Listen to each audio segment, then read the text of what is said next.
નમસ્કાર મિત્રો, good morning. કેમ છો બધા? મજામાં જ હશો. તો આપણે આજે રવિવાર એટલે રજાનો દિવસ ને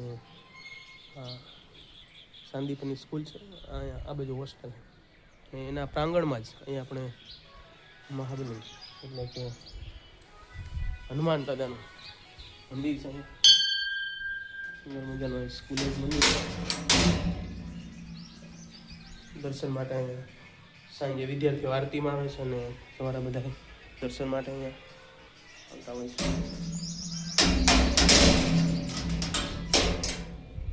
સુંદર મજાનું હોસ્ટેલ છે અને છોકરાઓ હોસ્ટેલની અંદર રહે છે અને પ્રકૃતિની ગોદની અંદર સવારમાં ખૂબ સરસ મજાનું વાતાવરણ, એકદમ શાંત વાતાવરણ. તમે પણ તમારા હોસ્ટેલ અને સ્કૂલની અવશ્ય મુલાકાત લ્યો. નમસ્કાર.